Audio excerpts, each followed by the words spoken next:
이제 AI가 인간처럼 뭐 의식을 갖는다 막 그런 얘기들을 하잖아요. 이런 거 볼 때마다 아, 그게 얼마나 가당치 않은 이야기인지.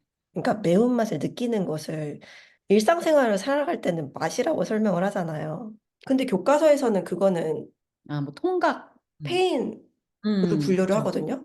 약간은 이제 속으로는 계속 그런 게 있는 것 같아. 사회 구성주의에 대한 그럴 리 없다라는. 음, 저는 입장이 다른 것 같아요. 남자들이 자기 인생에서 제일 맛있는 라면 먹었을 때가 언제냐라고 하면 군대에서 먹는 라면 얘기를 하잖아요. 아니 기자한테 전화 왔었다니까. 라면에서 남성 호르몬이 발견되었다면서요? 막 이러면서.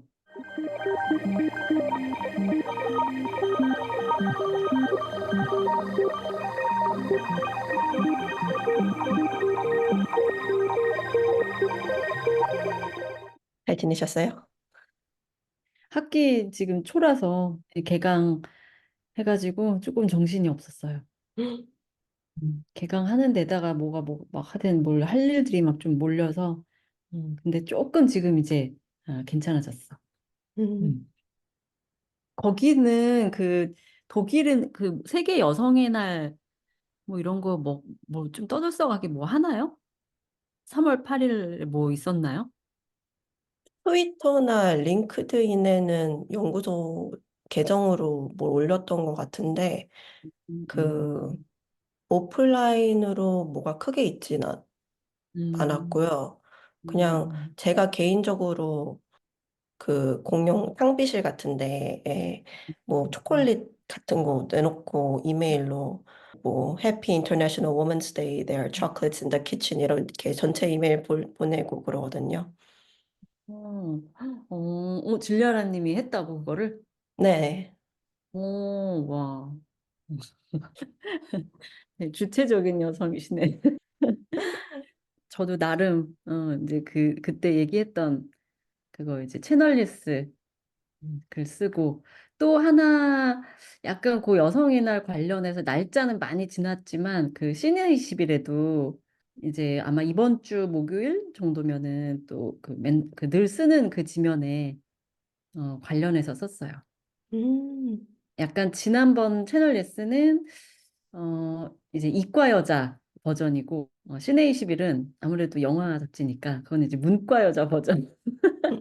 우리 이과 여자를 하도 내가 울고 먹어가지고 시내 21에도 한 번 쓰고 채널 예스에도 쓰고 또뭐먼 기회만 있으면 얘기하고 있습니다. 오늘은 그 제 친구 음. 캥고상의 인터뷰를에 대해서 얘기를 해보려고 아, 했는데요. 지난번 인터뷰요. 네네. 이름이 켄고예요? 켄고? 네, 캥고예요. 이 친구가 같은 연구소에서 다른 연구실 친구였는데, 이제는 그 도시로 옮겨서 포닥을 하고 있는데, 전에 같은 도시에 살 때는 같이 스쿼시도 치고 잘 지내던 친구예요. 근데 음. 이번에 하는 포닥이 꽤 큰 프로젝트의 한 부분을 하고 있어서, 그걸 또 꽤나 자부심을 갖고 하고 있고 해서 암스테르담 간 김에 만나는 건데 만나는 김에 인터뷰 한번 해볼래? 이렇게 던져보니까 뭐 나쁘지 않지 바로 승낙을 해줘가지고 랩 투어 좀 시켜주고 그 랩 투어 하고 그다음에 비어있는 세미나룸에 가가지고 갑자기 녹음을 한 거였어요. 음. 그래도 어떻게 잘 인터뷰를 또 제대로 그렇게 또 해주셨네. 인터뷰 재밌는 것 같아요. 우리끼리 이렇게 하다가 가끔씩 저도 누구 섭외해가지고 그냥 얘기 한번 해보고 이러면 좋을 것 같아. 그냥 생각나시면 이렇게 그냥 녹음해주세요. 음, 그러니까 이렇게 그냥 줌으로 해서 네. 그죠? 알겠습니다. 음, 제가 타임라인을 조금 정리를 해봤는데, 이 의식 연구에 대해서 작년에 뭐 많은 일이 있었더라고요. 작년보다 더 시간을 거슬러서 1998년에 과학자 둘이서 내기를 과학자 둘이 아니라 한 명은 과학자고 한 명은 철학자인데 내기를 한 거예요. 25년 후에는 뇌과학이 의식의 비밀을 풀었을 것이다. 한 명은 못 풀을 것이다. 그러니까 음, 철학자는 못 풀을 것이다. 뇌과학자는 풀을 것이다. 라고 내기를 했는데 이제 23년, 20, 작년이 그 25년 후였던 거죠. 그래서 음, 25년 후에 다시 그 둘이 사람이 모여서 이제 내기의 승자가 철학자로 거기서는 결론을 났었더라고요. 음, 음, 음, 음. 그리고 그거와 별개로 이제 템플턴 파운데이션이라는 이 재단에서 의식에 대한 연구를 크게 지원을 했는데 이 돈을 그러니까 adversarial research라고 설명을 했던 것 같아요. 그러니까 의식에 대한 이론이 지금 여러 개가 있는데 실험을 통해서 여기서 승자를 가려내 보자.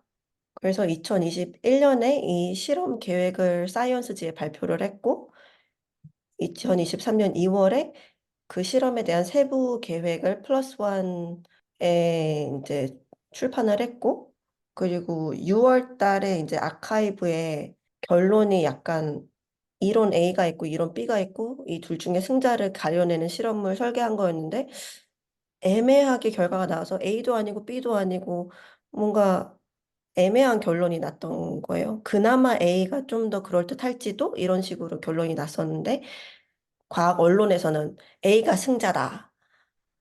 막 이런 음, 식으로 이제 언론이 나온 거예요. 사이언스랑 네이처 제에서도. 그래서 이제 9월 달에 그것에 대한 성명을 과학자들이 100명이 넘는 과학자들이 그 이론 A가 승자라고 하는 것은 아니다라는 음, 성명을 냈고 거기에 그 성명서 제목이 Integrated Information Theory of Consciousness as Pseudoscience 라고 이제 음, 수도사이러스라는 단어까지 강한 단어까지 나오게 된 거죠. 음. 그래서 네이처가 이제 그 아카이브 그 성명서를 보고 다시 이제 아 이것은 논란의 여지가 있는 지금 분야다 이런 식으로 다 새로운 기사를 발표를 한 네, 저는 이제 스토리 그 타임라인을 그렇게 파악을 했어요. 그러면은 그때 한참 네이처지 나오고 성명서 나오기 전이 그때 왜 제가 한글로 기사 찾은 거 그거였나 보네요. 그죠? 여기 그때 기사가 났던 2023년 작년이네 작년? 이거 얼마 안 되게 최근 일이네요. 예, 예. 작년에 아카이브 논문이 나왔고, 그래서 IIT가 이긴 것처럼 네이처랑 그러니까 사이언스에도 이게. 나왔고, 그래서 아마 음, 조선 비스에서도 비슷한 맥락으로 발표를 음, 했고, 그게 다 6월 달에 생긴 일이고, 9월 달에 음, 이제 이거 유서가학인 거 아니야? 라는 식의 성명서가 나온 거죠. 그래서 랩상에 얘기했던 그 최신 근황 바라시던 그거에 딱 맞는 그 주제인 것 진짜. 같긴 해. 예.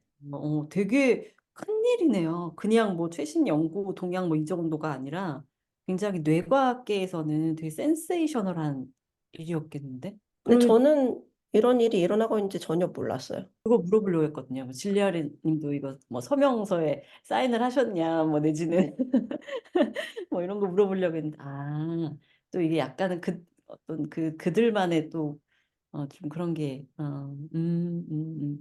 근데 저도 전혀 모르고 있었어요. 사실 이게 되게 이 과학계의 논쟁이라는 게 저희 쪽에서 굉장히 열심히 연구하던 주제거든요. 제가 예전에 언젠가도 얘기했었던 것 같은데, 뭐 예를 들면 중력파 검출할 때 그 검출 장치 이 문제 어, 뭐 이런 것부터 시작해서 사실 그 과학기술학이라는 저희 분야의 초반에는 진짜 거의 저희 분야와 이 논쟁 연구가 거의 막 동일시 될 정도로 특히 재밌는 거는 과학자들끼리 논쟁하는 거. 그게 되게 저희가 열심히 연구하던 분야 중에 하나인데 약간 최근에는 그렇게 연구하시는 분이 어, 별로 제가 알기로는 예전에 비하면 거의 없거든요. 음. 그래서 저는 보자마자 또 생각을 했던 게, 이거 되게 연구해 보면 재밌겠다.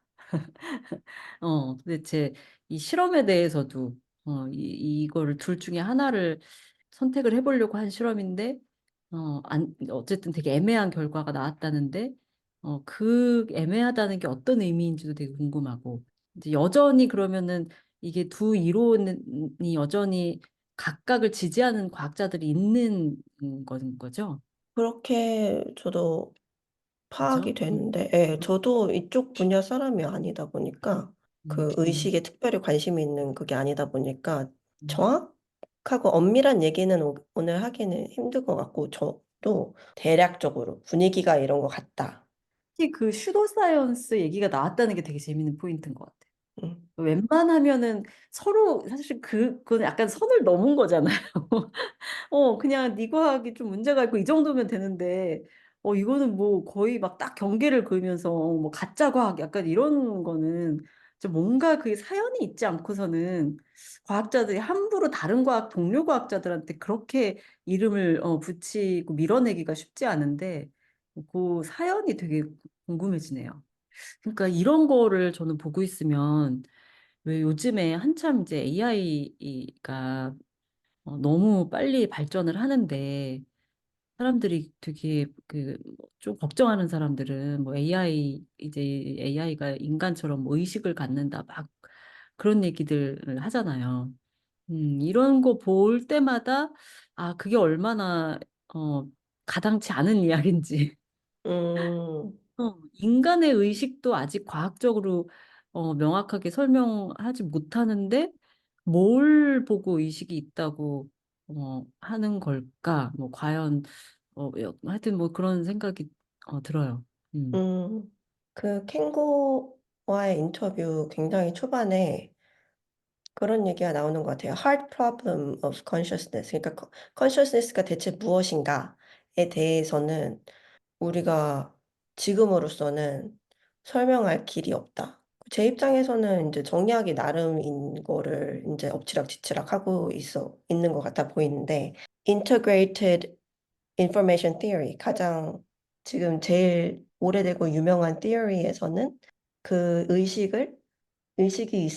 있기 위해서는 복잡한 시스템, 컴플렉스 시스템이 필요하다라고 음. 얘기를 하니까 AI를 복잡한 시스템으로 만들면은 인터그레이티브 음. 이제 음. 줄여서 IIT라고 얘기할 텐데 IIT 이론에 의해서는 복잡한 시스템은 의식이 있기 때문에 복잡한 인공지능은 의식이 있다라는 결론이 음. 내릴 수 있죠.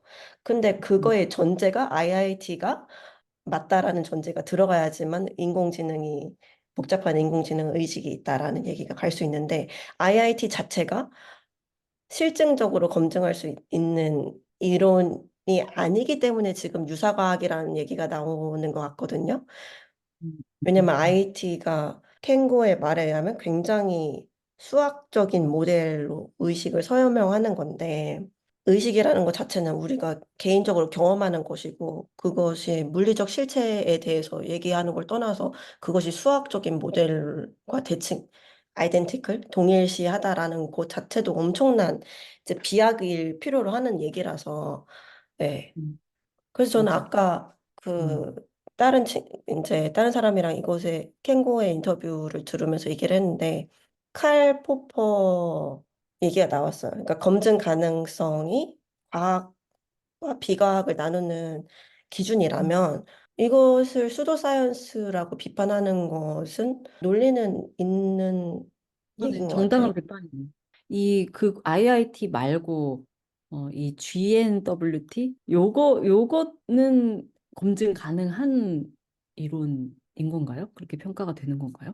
그렇지 않은 것 같아요. 제가 지금 그 IIT도 아니고 GNW도 아니다라는 결론을 내린, 그러니까 그런 주장을 한 그 실험 음. 결과를 발표한 아카이브를 지금 띄워놨는데 잠깐 읽어드릴게요. Here we present an open science adversarial collaboration which directly juxtaposes IIT and GNWT, employing a theory-neutral consortium approach. These results confirm some predictions of IIT and GNWT while substantially challenging both theories. For IIT, a lack of sustained synchronization within posterior cortex contradicts the claim that network connectivity specifies consciousness. GNWT is challenged by the general lack of ignition at stimulus offset and limited representation of a certain conscious dimensions in prefrontal cortex. Beyond challenging the theories themselves, we present an alternative approach to advance cognitive neuroscience through a principled theory-driven collaborative effort. 그러네. 둘 다 한계가 있는 거네요. 그러니까 이게 뭔가 제3의 이론이 그래서 이거다라기보다는 그죠? 이 제3의 어떤 그런 이 이론을 우리가 좀 찾아야 된다. 약간 오히려 그런 쪽인 것 같아. 그쵸?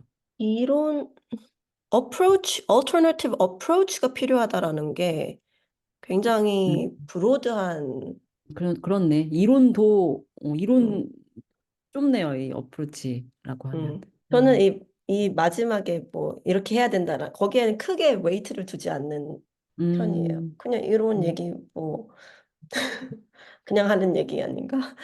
맞아, 맞아. 그건 사실 맞는 것 같아요. 어떤 연구든, 인문사회 쪽도 뭔가 막 하다가 이제 이도저도 아니면, 이제 뭐 제3의 뭘 찾든지, 뭐, 대안을 찾든지, 뭐 해야지. 음.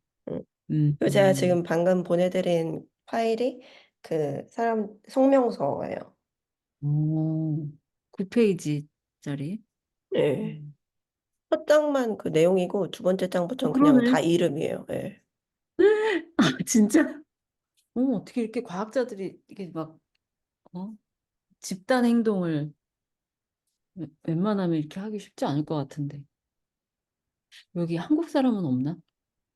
안 찾아봤는데 있나요?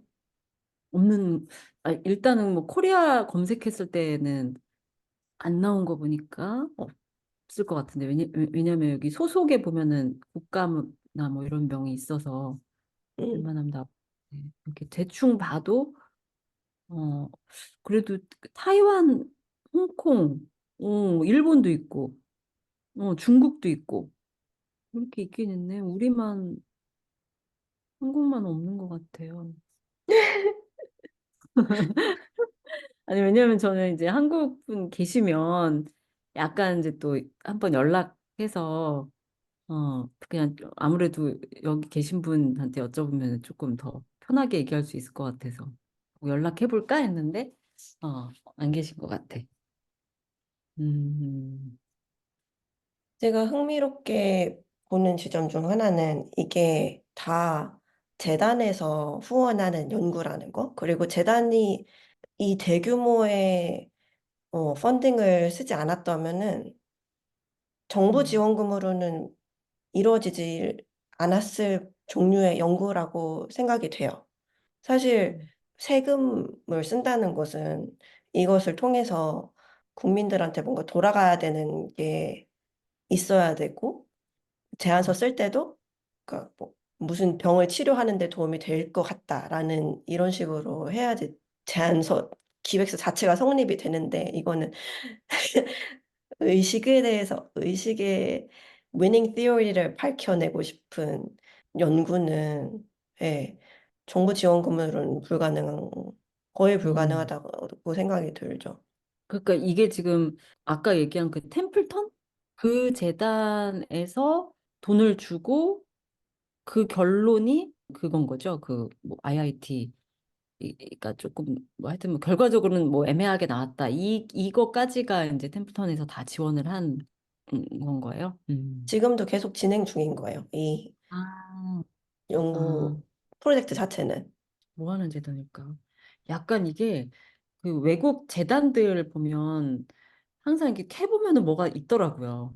예를 들면 뭐 그런 예전에 언뜻 기억나는 거는 쌍둥이 연구를 되게 열심히 지원하는 재단이 있었는데 그 쌍둥이 연구라 함은 이제 그들의 대개 그 쌍둥이 연구의 결론은 뭐였냐면 유전자의 힘이 이렇게 강하다. 그러니까 얘네들 쌍둥이들이 완전히 다른 지역으로 뭐 입양이 돼서 키워졌는데 성인 돼서 만났는데 뭐 너무 식성도 똑같고 뭐 직업도 비슷하고 막 그런 거 있죠.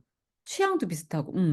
그래서 이거는 어, 지- 이 유전자의 힘, 뭐 네이처 널처 논쟁으로 가자면 이제 네이처 유전자가 역시 어, 최고다. 약간 이런 결론으로 가는 쌍둥이 연구들을 되게 많이 지원을 한 그 연구 재단이 알고 봤더니 되게 우생학을 지지하는 재단이었다. 그러니까 이제 우생학에서도 그런 거잖아요. 우월한 형질, 우월한 종자를 이제 키워야 되고 나머지는 도태돼야 되고 약간 이런 그런 이제 그러니까 그런 직접적인 연구를 하진 않더라도 이게 유전자가 이렇게 힘이 강하다, 유전자가 거의 대부분을 결정한다라는 게 이제 이런 쌍둥이 연구를 통해서 이렇게 알려지면 사람들이 이제 아무래도 우생학에서 얘기를 하는 거에 그죠? 거기도 기본은 그 유전자의 뭐 유전자 결정론에 가까운 거니까. 그래서 그거를 한번 제가 사례를 어디선가 봐가지고 이제 특히 이런 사립 재단들, 뭐, 특히 미국에는 이렇게 약간 돈 많으신 분들이 이렇게 재단 만들어가지고 막 연구비 막 주잖아요. 그게 이제 뭔가 뭐가 있다. 그런 거 제가 수업 중에도 학생들하고도 이런 거 이렇게 주제로 막 얘기도 해보고 막 그랬었거든요. 그런 재단들 이제 그런 유형의 연구들이 꽤 있어서 잠깐 그럼 위키피디아로 봐볼까요? 여기가 존 템플턴 파운데이션인가요? 네. 존 템플턴 재단은 창립자 존 템플턴의 사상을 반영한 자선단체이다. 특히 종교와 과학의 교차점에서 종교 및 영적 지식의 발전을 지원하기를 원했습니다. 그러니까 뭐가 약간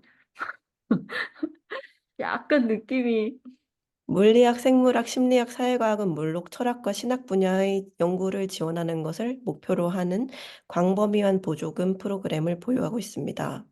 또한 유전학과 관련된 프로그램인 뛰어난 인지적 재능과 천재성, 개인의 자유와 자유시장을 지원합니다. 봐봐 그죠? 뭔가 그죠? 심상치 않지. 역시 그랬구만. 역시. 그렇죠. 돈을 쓰는 데는 이유가 있겠죠. 그러니까 맞아 맞아. 저 그래서 이게 제일 흥미로웠어요. 음, 이 재단에서 음, 지원하는 연구라는 게. 그렇네요. 그 굉장히 중요한 지점인데. 그러니까 이런 거를 보고 나면 왜 슈도사이언스라는 그런 말까지 나왔는지가 더 한층 더 이제 좀 이해가 되는.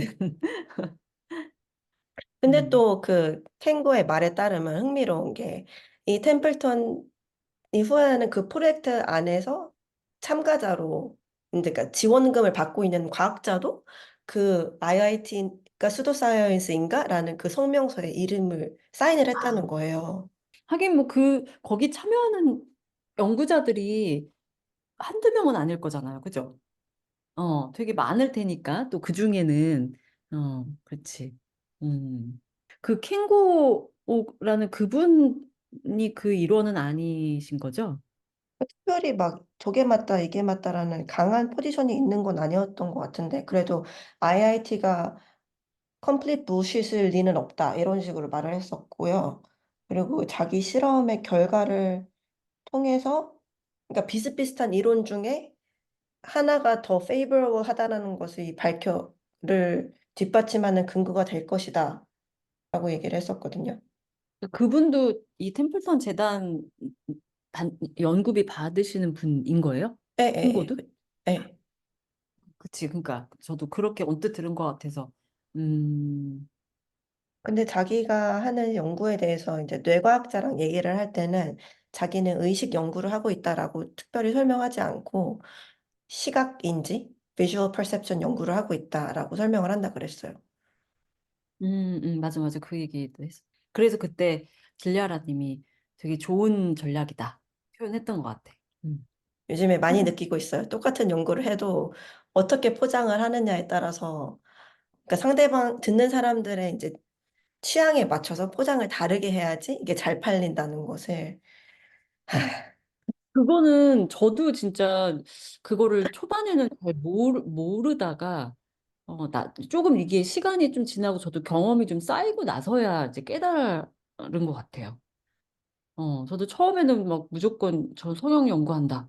막 이러고, 이렇게 어떠한 가감 없이, 그냥 그렇게 딱 그냥 정말 그냥 곧대로 딱 얘기를 했는데, 이제 그 이후에는 약간 이제 그게 저도 조금 그런 요령 같은 게, 아, 세상은 이렇게 살아야 되는구나라고. 그래서 이제 앞에 물어보는 사람, 나랑 대화하는 사람을 조금 고려해서 뭐 어떨 때는 뭐 의료 현장 연구다 이렇게 얘기할 때도 있고, 어떨 때는 뭐 인간 향상 기술 연구다 뭐 이렇게 할 때도 있고, 어떨 때는 뭐 몸과 테크놀로지 연구다 뭐 이런 식으로 뭐 내용은 똑같지만 조금씩 그게 진짜 포장지를 좀 바꿔서 얘기하는 게 되게 중요하긴 한 것 같아요. 또 저는 이 인터뷰 들으면서 마지막에는 되게 개인적인 얘기를 해주잖아요. 제가 막 왜 이런 연구를 하게 됐어? 이렇게 물어보니까 조부모님이 다 알츠하이머를 앓으셔가지고 알츠하이머에 대해서 관심이 생겼고 그래서 생물학과에 진학을 했고 이런 식으로 얘기를 해줬는데 그 스토리가 저는 꽤나 익숙한 스토리긴 한데 보통은 제 데이터베이스 내에서는 여자친구들한테 물어봤을 때 이런 스토리가 나와요. 그리고 남자친구들이랑 얘기했을 때는 뭔가, 아, 나는 problem solving, 그러니까 나는 이런 문제를 밝혀내고 싶어. 이런 걸 알아내고 싶어. 이런 동기를 보통은 설명을 해줬었는데, 가족 얘기를 해주는 남자는 거의 처음이라서 그게 좀 신기했어요. 맞아, 맞아. 저도 동의해요. 되게 그렇게 개인적인 어떤 이유 뭐 이런 거를 얘기해 주는 사람은 거의 여성 연구자들이 보통 그런 식으로 자기 연구 관심사를 이렇게 얘기를 해주는데, 그러니까 저는 그래서 들으면서, 아, 저런 분이라서 줄리아라님하고 친하게 지내셨구나. 그렇지 않은 막 나는 뭐 문제를 해결할 거고 뭐 인류를 구원할 거고 뭔가 하여튼 뭐 이런 그런 남자였으면 그냥 뭐 대면대면하게 적당히 그냥 지내시고 굳이 인터뷰까지 안 하시고 그러지 않았을까. 음, 그런 그건 저도 동의해요. 그런 경향성이 있다 하는 거. 근데 그렇게 시작해서 결국은 의식 연구로 흘러갔다는 것 자체도 되게 신기하고, 그리고 이 음, 친구가 하는 영어가 막 항상 문법적으로 맞는 영어가 아니란 말이에요. 저도 그렇고. 그런데도 우리는 이제 공통의 언어가 영어이기 때문에 이런 식으로 소통을 한다. 이런 거를 좀 드러내고 싶었어요. 문장의 구성 자체는 그렇게 어렵지 않고, 테크니컬 자건이 들어가면 이제 그게 어려운 것인데, 음, 그거는 음, 음. 이제 전공자면 아는 단어들이니까 독일 분이신가요? 독일 출신? 일본에서 고등학교까지 하고 그 다음에 학부부터 이제 유학을 나왔어요. 그럼 일본 분이신 거예요? 네. 아, 그래서 이름이 그 캥거구나. 저는 캥거를 듣고도 와, 이게 도대체 어느 나라의 이름일까? 약간 뭔가 어, 이제 알겠어.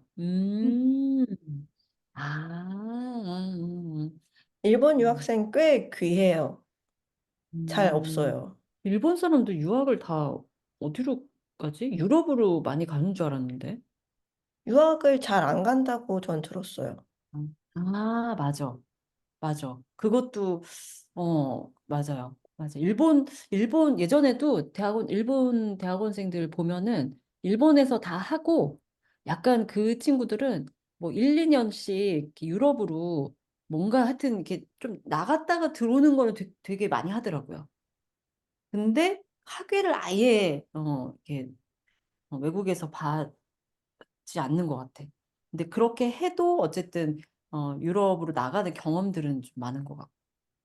그래서 더 그 아까 그 언어 얘기를 음, 하셨구나. 네. 네, 둘 다, 아시아인데 이제 영어로 대화해야 되는 그죠? 이게 우리 진짜 무슨 학회 같은 걸 해도 일본, 중국 뭐 이렇게 모였는데 영어밖에 쓸 수 없는 이 현실이 맞아. 항상 그 느낌이 되게 이상한 것 같아.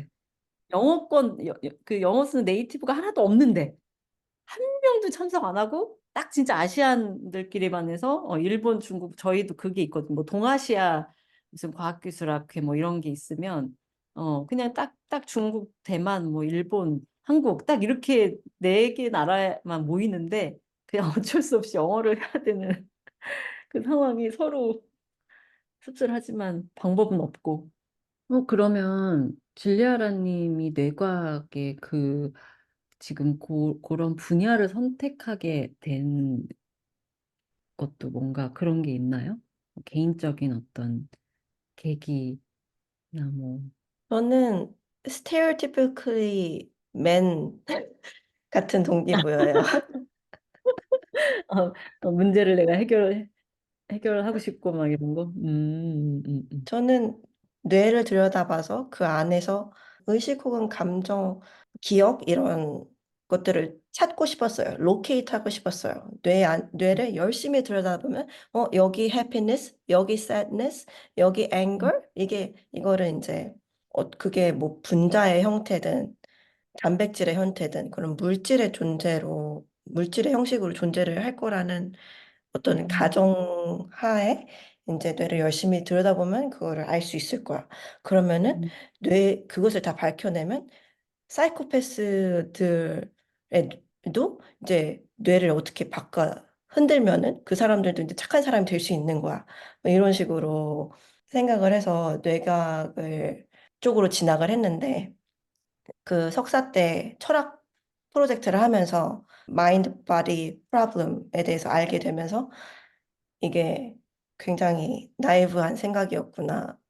거기서 약간 굉장히 크게 좌절을 했었어요, 그때. 그럼 나 이제 뭐 하지? 이것이 뇌가 마음이다라고 동일시하는 것이 엄청나게 큰 전제인데, 그것도 검증 가능하지 않은 전제인데, 그럼 그 앞에서 일단 한번 좌절을 하고 나면 뇌를 들여다본다고 알 수 있는, 마음에 대해서 알 수 있는 것이 있다라는 가정이 너무 큰 비약인 것 같고, 그래서 그때 좀 방황을 했었어요. 방황했던 게 뭐 대학원생 초반에 그 석사 마지막, 우리 질리아라 님이 그 얘기하실 때 딱 떠오른 영화가 인사이드 아웃. 어, 거기 보면은 뭐 막 그 감정별로 다 캐릭터가 나오잖아요. 그죠? 그게 생각이 났어. 그리고 또 맞아. 하나 생각난 게 뭐였냐면, 그 뇌 뭐 물질성 막 이런 얘기 하시니까 제가 안 그래도 최근에 어쩌다가 하여튼 우연히 보고, 줄리아라님한테 이거 너무, 왠지 알고 있을 것 같긴 하지만 한번 얘기해봐야겠다라고 생각한 게, 그 왜, 이분 이름이 뭐지? 이진형? 이진형, 스탠포드대 이진형 교수라는 분이 뇌 디지털 트윈이라고 하는, 막 이걸로 막 엄청 요즘에 뭔가 여기저기 강연도 하시고, 유키즈에 나온 거 봤어요, 저. 아, 유퀴즈에 나오셨구나. 제가 이분 작년에 학회에서 봤었어요. 아, 진짜? 그래서 응. 멋있으세요 막 이랬어요, 제가 가가지고. 근데 약간 질리아라님하고 좀 비슷한 느낌이었어.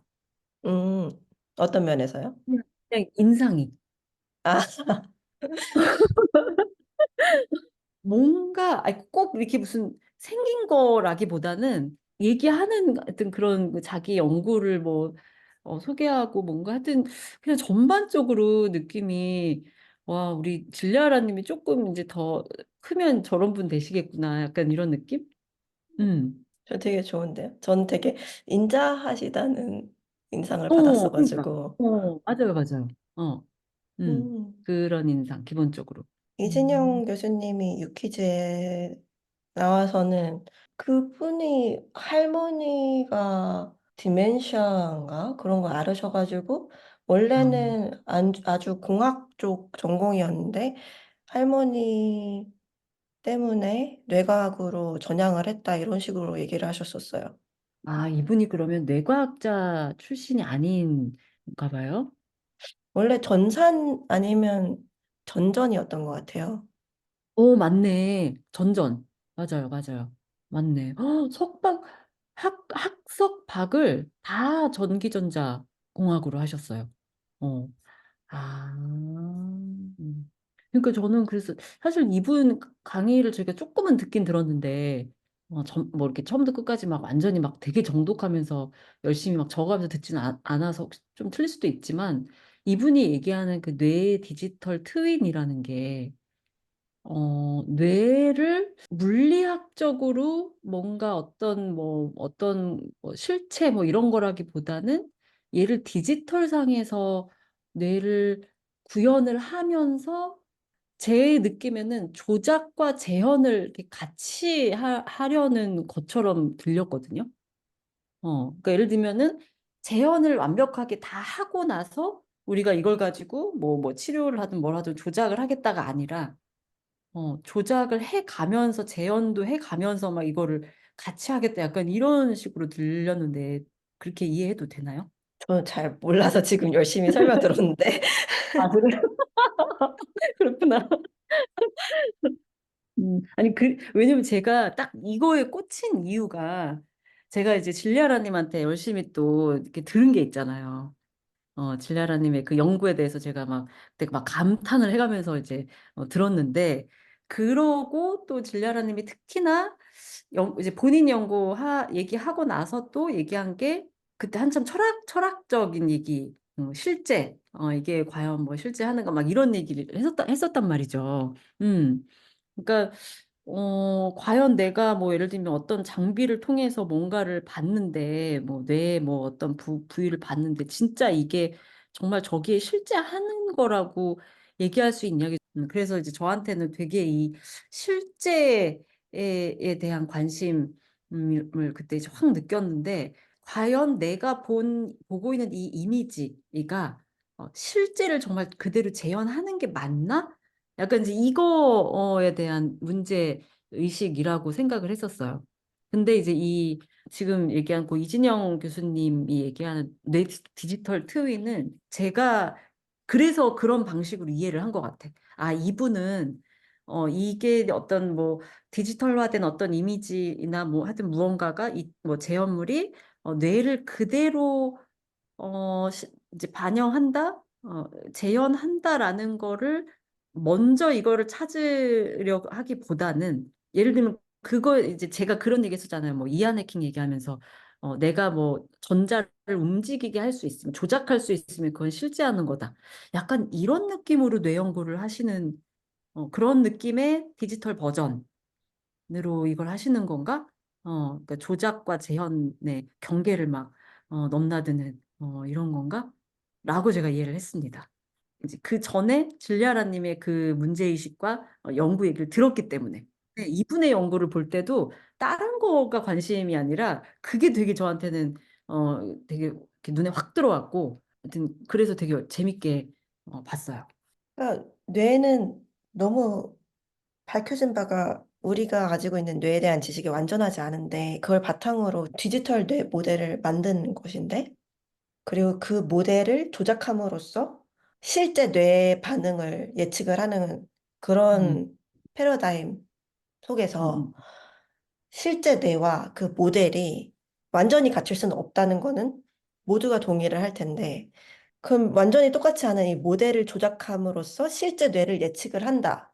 여기에는 논리적으로는 모순이 있지만 practical usage 실제 그러니까 어쩌다 보니까 진짜 제대로 예측을 하게 될 수 있고 그거에 근접한 값들을 대입을 하면 또 진짜 실용적으로 가치 있는 그런 결과값이 나올 수 있잖아요. 음, 음, 음, 음, 음, 음. 그래서 그냥 뭐 저는 그런 연구 할 수도 있고 쓸모가 있을 수도 있겠다까지만 생각을 해요.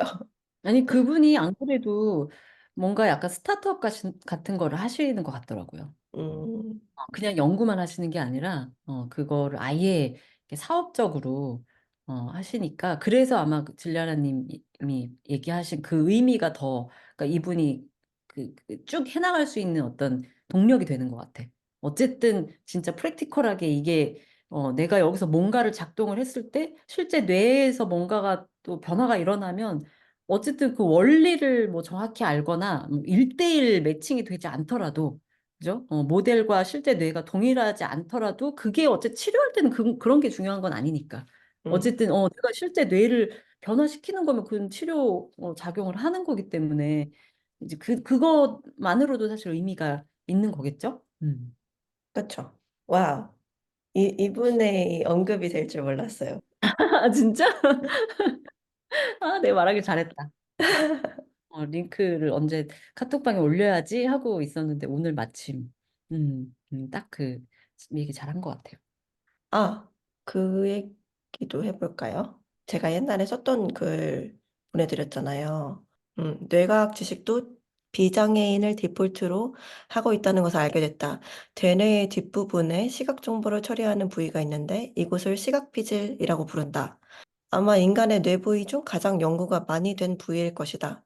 그런데 시각장애인의 경우 시각피질이 다른 감각 정보들을 처리하는 등 비장애인과는 다른 기능을 한다고 말하는 논문들이 있다. 그럼 시각피질은 시각피질이 아닌 거네? 이게 음, 그 음, 지금 캥거가 하고 있는 실험들도 다 쥐한테 어떤 시각 정보를 보여줬을 때 쥐가 어떻게 반응하고, 그러니까 쥐가 행동적으로 어떻게 반응하고 또 음, 쥐의 뇌가 어떻게 리스폰스를 하는지 그 두 가지 매트릭을 가지고 하는 거거든요. 그러니까 시각 인식을 할 수 있는 쥐에 국한돼서 연구를 하고 있는 거죠. 그러면 이 음, 연구들이 시각장애인의 뇌까지 설명을 하지 못하겠는데 음, 이것에 대한 언급이 거의 안 되는 것 같아요. 그리고 그 뒤에 뇌 뒷부분을 그냥 시각피질이라고 교과서에서 배우거든요. 그거에 대안적으로는 뭐 브로카 에리아 넘버 몇, 그러니까 그 아, 어떤 브로카라는 사람이 옛날에 그냥 뇌를 이렇게 부위를 나눠가지고 숫자를 매겼었어요. 그래서 그냥 음, 숫자로 부를 수도 있는 것인데 지금은 음, 이제 비주얼 코텍스라고 부르고 있단 말이에요. 음, 그래서 음, 음, 이게 과연 음, 인클루시브한 과학일까? 라는 음. 의문도 좀 있어요. 그런 거 너무 많을 것 같은데요. 일단 기본이 다 이제 비장애인을 뭐 대상으로 연구를 했을 테니까. 아, 이거랑 약간 좀 연결고리가 있는 얘기인데, 그러니까 매운맛을 느끼는 것을 일상생활을 살아갈 때는 맛이라고 설명을 하잖아요. 근데 교과서에서는 그거는 아, 뭐 통각. 페인으로 분류를 그쵸, 하거든요. 그래서 그쵸. 테이스트 챕터에는 그게 안 나와요. 음, 매운맛이. 제가 음, 10년 전 교과서로 공부를 할 때는 그래서 음. 그게 만약에 그 매운 음식을 먹는 문화권 사람들이 메인스트림이었다면 이런 식으로 안 했을 것 같은데? 라는 생각도 했었어요. 매운맛도 진짜 그 미각으로 분류됐을 수도 있다. 그치, 그렇네. 그럴 수 있을 것 같아요. 근데 방금 저희가 한 얘기가 약간 사회 구성주의자 같은 거 아니에요? 그러니까 미각이 맛인지 통각인지는 그냥 아, 우리가 결정하기 나름이다라고 어떤 면에선 어, 전 동의를 하는데 그렇죠. 우리가 이제 거기서 이제 그렇게 결론이 나면 사회 구성주의 맞는 것 같아요. 어떤 것이 뭐 미각이냐 통각이냐 이런 걸 결정하는 게 그냥 그 사회에서 매운맛이 굉장히 보편적이면 맛이 되는 거고 그렇지 않으면 어, 그 고통이 된다, 페인이 된다. 근데 이제 그런 건 있겠죠. 예를 들면 약간 이제 저도 사실 아까 그 하면서 살짝 그 했던 생각은 그렇게 문화적으로 붙였다고 해도 만약에 우리가 이제 그런 어떤 여러 가지 맛을 볼 때에 뭐라고 해야 될까? 이게 어떤 감각으로 전달이 되는가에 대한 어떤 뭐 연구를 한다면 결국에는 되지 않을까? 맛인지 통각인지에 대해서요. 응, 응. 그게 분명히 이제 음, 구분을 될 테니까 예를 들면 단맛과 뭐 짠맛과 뭐 매운맛을 보게 했을 때 뭔가 그 어떤 그 자극이 전달되는 뭐 경로라든지 뭐 이런 게 다를 수 있으니까 그러면 예를 들면은 그런 거를 이제 감지할 수 있는 뭐 장치라든지 아니면 그런 실험이 있기 전까지는 그냥 뭐 매운맛도 다 맛이지 이렇게 하겠지만 뭐 혀의 어떤 뭐 부위라든지 아니면 그런 혀의 자극이 뭐 전달되는 경로라든지 뭐 이런 거를 우리가 감지할 수 있는 기술이 나오고 그게 이제 실험이 되고 하면 그거는 충분히 그게 다시 통각으로 지금 우리가 알고 있는 그게 모르겠어요. 그게 정답인지 모르겠지만 그렇게 될 수도 있겠다. 그러니까 저는 약간은 이제 속으로는 계속 그런 게 있는 것 같아. 사회 구성주의에 대한 그럴 리 없다라는 음, 뭔가 물질이 가지고 있는 그 힘을 우리가 무슨 황우석처럼 없는 줄기세포 있다고 거짓말하지 않는 이상은 아무리 사회가 구성하려고 해도 이제 인간이 아무리 그렇게 원해도 안 되는 그 지점이 있고 그걸 우리는 이제는 좀 인정을 해야 된다. 약간 이런 그런 게 저기 마음 한구석에. 저는 입장이 다른 것 같아요. 저는 통각, 그러니까 이 매운맛의 경로가 다르다 해도 그것은 맛으로 포함시키되 예외적으로 매운맛은 경로가 다르다라고 또 음, 설명을 할 수 있을 것 같아서, 음. 이것은 맛을 정의하기 나름이다. 그러니까 근데 어쨌든 지금 줄리아라님의 얘기 속에서도 만약에 정말 매운맛이 통각이고 다른 거는 그냥 미각이라는 게 이게 하여튼 뭔가 그 차이가 있다는 거를 전제를 하고 있는 거잖아요, 그렇죠? 근데 그 차이가 단맛과 짠맛과 우마미 맛의 차이도 있을 거 아니에요. 음, 음, 그 셋이 이 가지고 있는 어떤 매트릭스를 사용했을 때 가진 거리와 음, 매운맛의 거리가, 그러니까 이 거리가 어떤 매트릭스를 쓰느냐에 따라서 그룹핑이 달라질 것 같은 거예요. 저는 계속. 그래서 정하기 나름이다라고 저는 생각을 해요. 음, 음, 음, 음, 음, 음. 그것도 있잖아요. 감칠맛? 그게 우마미, 음암이라고 얘기하는, 그쵸, 그쵸. 그것도 아마 다른 맛하고는 좀 다른 거 아니에요? 그냥 단맛, 짠맛, 뭐 신맛 이거하고는? 그거는 똑같나? 각인가? 잘 모르겠어요. 이게 혹은 뭐 센서리 퍼셉션 분야가 확실히 시각에 리소스가 몰빵이 되어 있고 후각, 촉각, 미각 이런 거는 컨트롤하기가 꽤나 번거롭기 때문에 잘 연구도 잘 안 하고 뭐 지원도 잘 안 해주고 그런 게 있어요. 음, 음, 음, 맞아. 그건 맞는 것 같아. 예전에 그 얘기를 하니까, 시각 얘기를 하니까, 생각이 나는 게, 제가 이제 한 10여 년 전에, 12년이었던 것 같아. 2012년 초 정도에 공연을 한번 한 적이 있어요. 그게 라면을 주제로 공연을 했었거든요. 저처럼 이제 과학기술학 하는 후배들하고, 그다음에 예술가하고 같이 협업을 해서 무슨 콜라보 해가지고 약간 과학 퍼포먼스, 이렇게 해서 한번 이제 만들어서 무대에 올린 적이 있어요. 어, 그리고 저랑 이제 한 두 명이 해서 세 명이 이제 과학자 역할을 한 거죠. 과학자 역할을 해서 뭘 했냐면 그 외에 남자들이 자기 인생에서 제일 맛있는 라면 언제냐 라면 먹었을 때가 언제냐라고 하면 거의 대부분이 이제 군필자들은 군대에서 먹는 라면 얘기를 하잖아요. 하여튼 그 얘기가 어떻게 하다가 나와가지고 이걸 도대체 이유가 뭘까? 혹은 뭐 이게 도대체 뭘 의미할까를 한번 과학자로 빙의해서 연구를 한번 해보자라고 한 거예요. 그래서 그때 이제 세 명의 과학자, 뇌과학자, 그리고 화학자, 혹은 뭐 화학공학자, 그 다음이 제가 맡았던 게 동물 행동학자였어요. 그래서 각각 뇌과학과 화학과 동물행동학으로 이 남성들의 이 집단적인 라면 취식 행위를 취식 행위 및 그에 대한 선호죠. 선호. 극단적인 선호, 강력한 선호. 이걸 이제 연구를 한 거예요.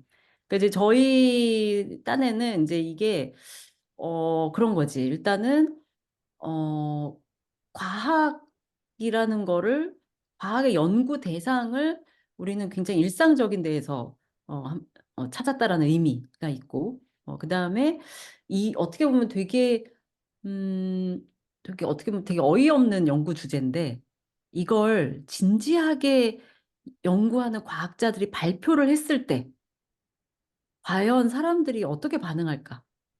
그게 너무 궁금했던 거죠.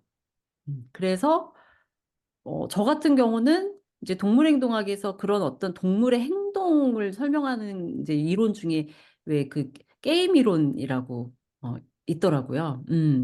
어떤 행동을 했을 때 왜 어떤 특정한 행동을 하는지에 대한 그 이유를 뭔가 이렇게 설명해 주는 이론 중에 그래서 게임 이론으로 사실 기존에 연구된 건 당연히 없는데 저희의 컨셉은 뭐였냐면 최대한 진짜 연구를 한 것처럼 음, 실제 막 그 무슨 그래프라든지 실제의 그런 이렇게 과학 어떤 뭐 이론이나 이런 것들을 최대한 가져와서 가능하면 그럴듯하게 얘기를 해보는 게 저희의 목표였단 말이죠. 그래서 저는 진짜 동물 행동학 막 그 논문들 진짜 다 뒤지고 그다음에 화학하는 친구는 이제 어떻게 했냐면 화학하는 친구는 라면을 끓여서 그렇게 막 한 수십 명 동시에 끓이잖아요. 막 그 군대 취사병이 그런 식으로 한 번에 뭐 30개라든지 뭐 50개라든지 이렇게 끓인 라면에서 이제 물질을 추출을 하는 거예요.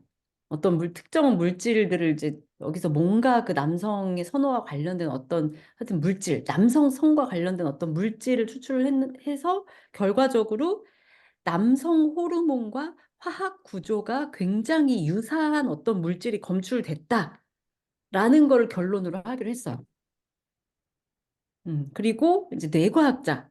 제가 이것 때문에 지금 얘기를 하게 된 건데, 뇌과학자는 이제 방금 그 얘기하셨잖아요. 이게 사실 시각이 아니면 다른 감각들은 너무 컨트롤이 안 돼서 힘들다. 그러니까 원래대로라면 이 맛있다고 느끼니까 이게 먹으면서 뭔가 그때의 뇌 반응을 이제 우리가 알 수 있으면 좋은데 사실 그거는 먹으면서 뭘 이렇게 측정을 하기가 되게 어려우니까 그래서 그분이 이제 그때 택한 방법이 뭐였냐면 그 라면 먹는 모습을 보여주는 사진을 그러니까 일단 그 피험자는 통 속에 들어가는 거죠. fMRI 통 속에 들어가서 그 상태에서 이제 사진을 보여주는 거예요.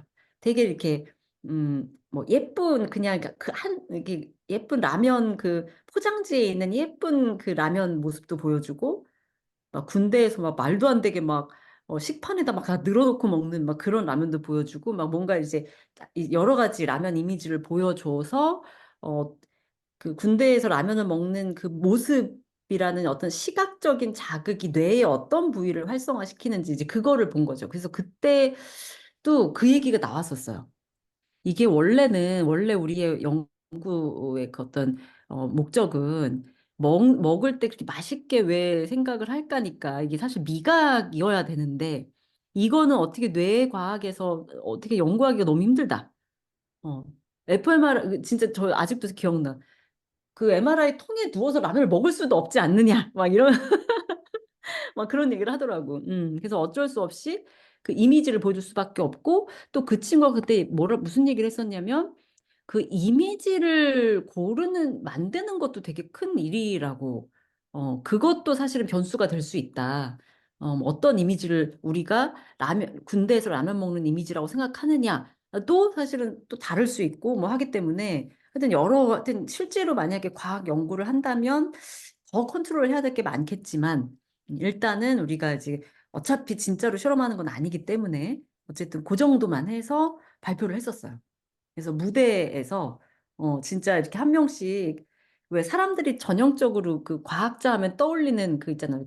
하얀 그 실험 가운 입은 과학자. 그래서 일부러 실험복도 하나씩 사가지고 그것도 입고 그리고 올라가서 저 같은 경우도 뭐 약간 이제 그 과학자로서의 권위를 사실 없기 때문에 원래는 아니니까 권위를 이제 보여주기 위해서 뭐 하버드대 박사다 뭐 이렇게 해가지고 최대한 과학자처럼 이렇게 하면서 발표를 했었던 게 기억이 나네요. 우와.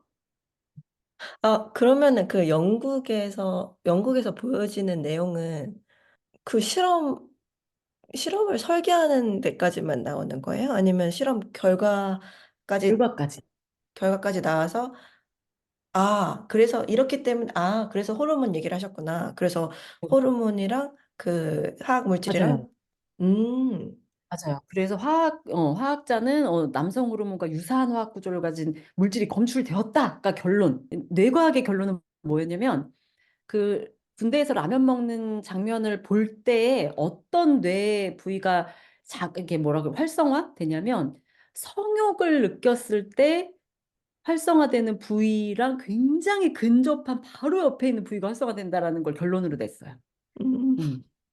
약간 일부러 우리가 그런 식으로 결론을 낸 거죠. 그리고 저 같은 경우는 이 남성들끼리 모여 있을 때에 라면을 그런 식으로 끓여 먹는 행위를 더 하게 된다라고 해서 남성들끼리 모여 있고 그때 아마 제가 지금 정확하게 기억은 안 나는데 그러니까 이들이 이제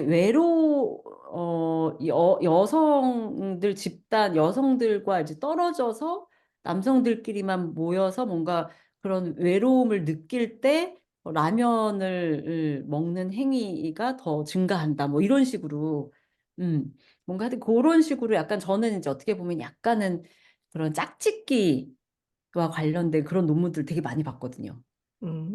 짝짓기에 어떤 뭔가 문제가 있을 때 수컷의 행동 뭐 이런 거. 그러다 보니까 저는 결론이 그쪽으로 난 거예요. 여자를 못 만나서 그러는 보여주는 어떤 수컷 동물의 행위 약간 이런 식으로 저는 설명을 했고, 그러니까 결과적으로는 사실 굉장히 어쩌다 보니까 이제 그 남성 소위 말하는 남성성 약간 떠올리는 약간 남성 호르몬 뭔가 성욕 뭔가 이렇게 여자 뭐 구애 뭐 약간 이런 거랑 연관을 시켜가지고 이제 다 발표 결론까지 다 냈었죠. 너무 흥미로운데요. 음. 왜, 어쩌다가 이런 주제, 그러니까 라면 회사의 후원을 받은 것까지는 알겠는데, 그게 맞나요? 아니요, 아니요. 어? 후원 안 받았지. 그러니까 2012년에 올렸던 이 연극의 그 주제가 어쩌다가 군대에서의 라면 이게 되게 아, 된 거예요. 그게 사실 저희가 그때 그거는 무슨 어디 뭐 예술 지원 사업 이런 거에 지원을 받았었고요. 그때에 그 항목이 약간 뭐 다원 예술이라고 해서 뭔가 이렇게 융합적인 예술을 지원해주는 그런 걸로 된 거예요. 근데 어, 그치, 그치. 저희가 라면으로 잡은 이유는 사실 되게 우연하게 잡혀진 건데 그냥 저희가 이제 예술가 분하고 협업을 한 건데 그 예술가 분이 기존에 그분의 작품 중에 라면에 관련된 게 있었어요. 그래서 그분은 그때 뭐였냐면 약간 뭐 예술가들한테 왜 현대 예술은 보면 되게 별거 아닌 건데 작품이 되고 막 그러잖아요. 그러니까 그분도 뭐였냐면 그냥 예술가들이 나와서 테이블 위에서 라면을 끓이는 거예요, 그냥. 막 이런저런 얘기해가면서. 약간 서로 그러니까 다 다른 방식으로 라면을 조금씩 끓이시더라고요, 그러니까. 그냥 그게 다거든요. 이제 그런 것도 이제 영상 작품 이렇게 해서 되더라고요. 그래서 저희가 한참 아이디어 회의를 할 때, 이것저것 막 뭘 하지 하다가 이제 그분이 예전에 했던 거 뭐 자기가 좀, 뭐 이 중에 한번 봐라 해가지고 보는데 라면을 보고 이제 그 처음에는 과학자들한테 라면을 끓이라고 하면 뭐 어떨까요? 막 이런 얘기 좀 했다가, 그게 이제 막 어떻게, 하여튼, 변형이 돼서 그 중에 한 분이 또 굉장히 좀 나이가 있으신 남성분이 계셨거든요. 그래서 그분이 이제 자기의 어떤 군대 시절의 얘기와 막 이런 거를 하면서 정신을 차리고 보니까 그 주제에 다들 이렇게 열광을 하고 있더라고. 근데 되게 재밌는 일이 있었던 게, 어, 그러니까 저희는 약간 그때 문제의식은 아까 이제 잠깐 얘기한 것도 있지만 또 하나 거기에 덧붙여서는 현대 과학의 뭐랄까 폐쇄성? 이런 거에 문제 제기를 하고 싶었던 것도 있었어요. 그러니까 지금의 과학은 다들 과학자들은 자기들끼리 가는 학회에서 막 발표를 하잖아요. 그리고 대중들에게 과학 얘기를 할 때는 아무도 학회 형식으로 얘기하진 않잖아요. 뭐 내가 무슨 뭐 실험을 어떻게 했고 막 이거를 다 구구절절 얘기하고 막 그렇게 얘기하지 않고 되게 이렇게 막 쉽고 재밌게 얘기하려고 하고 논문하고는 다른 방식으로 막 풀어서 얘기하고 막 그러잖아요. 그러니까 이제 저희 그때 문제의식은 그게 있었던 거죠. 왜 일반 사람들이 과학자들이 자기들끼리 하는 그 학회 발표를 왜 우리가 오픈하면 안 되지? 약간 이런 거? 그래서 일부러 저희가 처음에는 약간 연극적인 요소를 넣어야 되나? 막 뭐 하다가 나중에는 진짜 그냥 학회 발표하는 것처럼 하자. 이렇게 됐어요. 그래서 그냥 아무런 뭐 무슨 이렇게 뭐 무대 장치나 이런 거 없이 진짜 그냥 PPT 띄워놓고 안녕하세요 하고 그냥 진짜 학회 발표하듯이 한 15분? 20분 뭐 이렇게 정말 진짜 가능하면 그렇게 하자라고 해서 저희가 배우 오디션도 봤었거든요. 처음에는 이제 저는 뭐 한 번도 그런 일을 해본 적이 없기 때문에 직접 무대에 올라갈 생각은 없었고 스크립트까지만 쓰려고 했고 배우들을 올리려고 했는데 아무리 배우들을 잘 뽑아도 너무 배우 같은 거지. 약간 이렇게 막 약간은 좀 어색해 보이고 뭔가 하여튼 그 과학자의 그 어눌한 약간 그 느낌 있잖아. 그 느낌이 안 나는 거야. 그래서 결국에는 막판에 그냥 우리가 하자 이렇게 돼버렸어요. 그래서 진짜 말도 안 되게 그냥 정말 생으로 올라가서 간신히 이렇게 스크립트 외우고 해가지고 발표를 했던 기억. 음. 음. 근데 그렇게 어떻게 보면 되게 좀 약간 말도 안 되는 거를 했는데도 어떤 분들은 좀 믿으시더라고요. 그게 정말 하이라이트였던 것 같아요. 진짜 진지하게, 그러니까 청중의 한 반 정도는 좀 믿는 것 같았고, 와, 이런 재밌는 과학 연구가 진짜 있네, 이러면서. 나머지 그, 반은 이제 웃고, 그냥 웃으면서 듣고. 그 끝난 다음에 소통을 할 기회가 있었어요? 아니면 그냥 반응을 보고 예측을 하신 거예요? 그게 저희가 이제 두 번을 공연을 했는데, 한 번은 제대로 뭐 국립극장 이런 데서 무대에서 해가지고 그때는 사실 관객 반응을 보긴 어려웠고 그 전에 어디서 했었냐면 백남준 아트센터에서 약간 이렇게 오픈된 장소에서 한 번 한 적이 있었거든요. 그때는 끝나면은 사람들이 뭐 무대 이런 게 따로 없기 때문에 막 와서 이제 뭐 우리한테 막 얘기도 하고 막 그래요. 근데 그분들 중에 예를 들면 어떤 대학교 교수라는 명함을 막 저한테 주시면서 너무 연구 재밌고 이런 같이 해보고 싶다. 막 진짜 그래가지고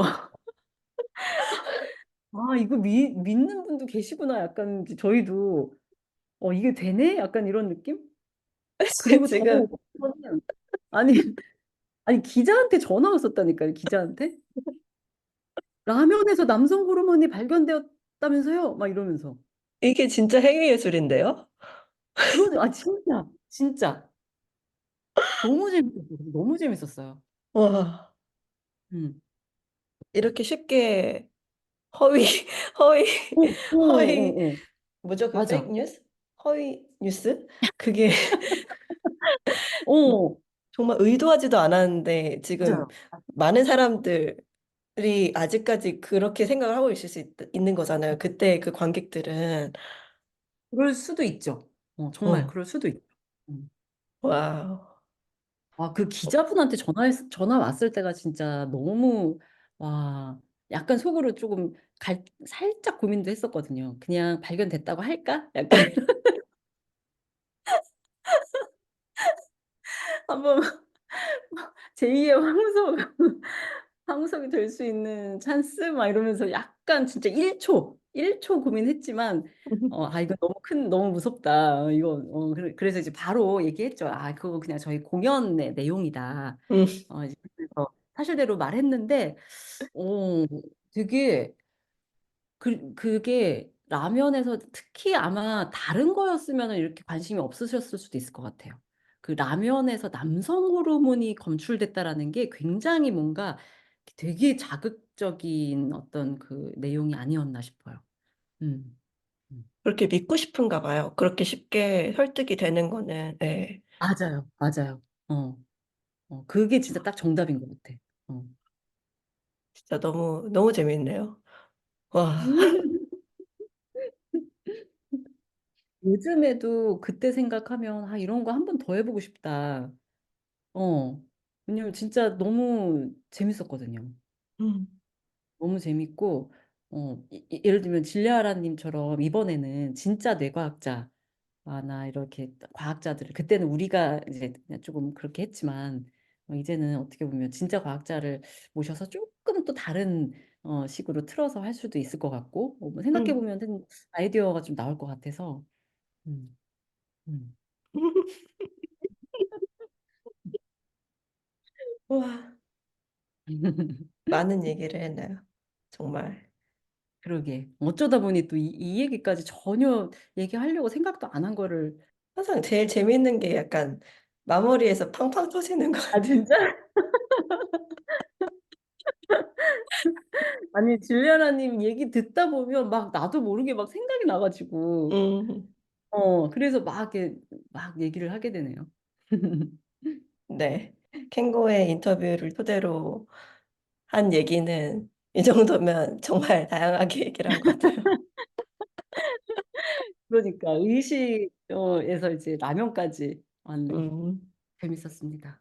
네, 저도요.